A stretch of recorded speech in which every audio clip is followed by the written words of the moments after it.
അഷ്ടലക്ഷ്മിമാരിൽ 5 പേരെക്കുറിച്ചുള്ള video ആണ് ഇതിന് തൊട്ട് മുൻപുള്ളത്. ആ വീഡിയോ കണ്ടിട്ടില്ലാത്തവർ അതൊന്ന് കണ്ടതിന് ശേഷം ഈ വീഡിയോ കാണുക. ലക്ഷ്മി ദേവിയുടെ 6ാമത്തെ അഷ്ടലക്ഷ്മി രൂപമാണ് വീരലക്ഷ്മി.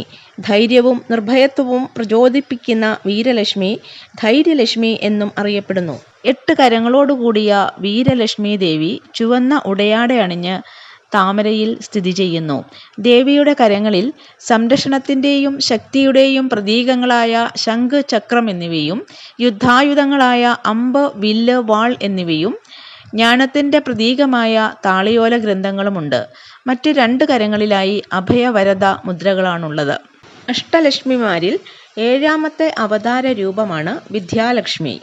ദേവി അറിവിൻ്റെയും ജ്ഞാനത്തിൻ്റെയും മൂർത്തീഭാവമാണ്. ഭൗതിക വളർച്ചയ്ക്കും ജ്ഞാനത്തിനുമായി ഭക്തർ ഈ ദേവിയെ ആരാധിക്കുന്നു. വിദ്യാർത്ഥികൾ അക്കാദമിക് വിജയം നേടാൻ ദേവിയെ ആരാധിക്കണം. താമരപ്പൂവിൽ വാഴുന്ന ദേവി 4 കരങ്ങളോട് കൂടിയവളാണ്. 2 കരങ്ങളിൽ താമരപ്പൂവും മറ്റ് 2 കരങ്ങളിൽ അഭയ വരദ മുദ്രകളുമാണുള്ളത്. വെളുത്ത ഉടയാടയണിഞ്ഞ ദേവി വിശുദ്ധിയുടെയും കൃപയുടെയും സൗന്ദര്യത്തിൻ്റെയും പ്രതീകമായി കാണപ്പെടുന്നു. ബുധനാഴ്ചകൾ വിദ്യാലക്ഷ്മി ദേവിയെ പ്രാർത്ഥിക്കുന്നത് വളരെ ശുഭകരമായി കണക്കാക്കപ്പെടുന്നു. ദേവിക്ക് അർപ്പിക്കുന്ന ഏറ്റവും നല്ല കാണിക്ക സൗന്ദര്യത്തെയും വിശുദ്ധിയെയും പ്രതീകപ്പെടുത്തുന്ന ലളിതമായ താമരപ്പൂക്കളാണ്. ലക്ഷ്മി ദേവിയുടെ 8ാമത്തെ അവതാര രൂപമാണ് വിജയലക്ഷ്മി. താമരപ്പൂവിൽ വാഴുന്ന ദേവി കടും ചുവപ്പ് നിറത്തിലുള്ള ഉടയാടയാണ് ധരിച്ചിരിക്കുന്നത്.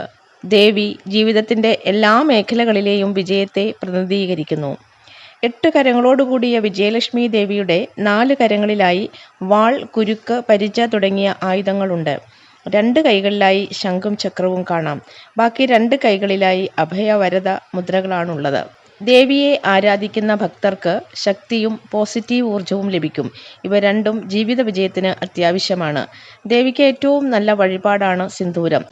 അതുപോലെ തന്നെ സംഗീതവും. സംഗീതത്തിലൂടെയും ദേവിയെ ആരാധിക്കാം. ഈ 2 വഴിപാടുകളും ദേവിക്ക് വളരെ പ്രാധാന്യമുള്ളതാണ്.